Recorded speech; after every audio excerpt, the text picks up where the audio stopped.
Mummy हाँ देख अमरूद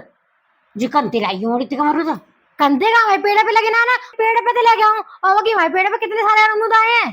तो पके पके लाती जी कच्चे का को ले आई अरे पके तो देखियो कितने पके पीरे पीरे। जिन्हें और फून जाते तो बड़े बड़े जाते और तू तो खाती है को खाओ उसे तू लाई कच्चे ने मम्मी वो कच्ची पसंद है तो तोड़ के लेके आऊं मैं। तो वही घुमरू आए हैं काय मैंने तो देखना तू ही गई छते तो ये पता होगी खूब लगे हो देखियो हम जे और बड़े आएंगे तो कीड़ा पड़ रहा है जिन्हें मैं तुम्हें तोड़ लाऊं। ठीक है ले आइए तो मुझे तो खूब आए हैं और सारे के नहीं फिर मैं तई ले आया हूँ।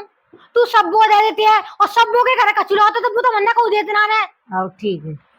मुंह आई बात है वो देती ना खचू मुंह अच्छी लाता तई मैं ले आओ देखियो खूब आया होगी तो हाँ और देख खा के देखो तू कैसा है। खा ले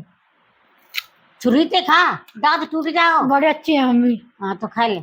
मम्मी मामा के यहाँ पहले ऐसे होते हैं बाग होते हैं ये ना ते मामा के जागो लमरो ध्यान माई मम्मी जरा कुत्ते गए खाए जिना खा ले अच्छे हैं देखा लगा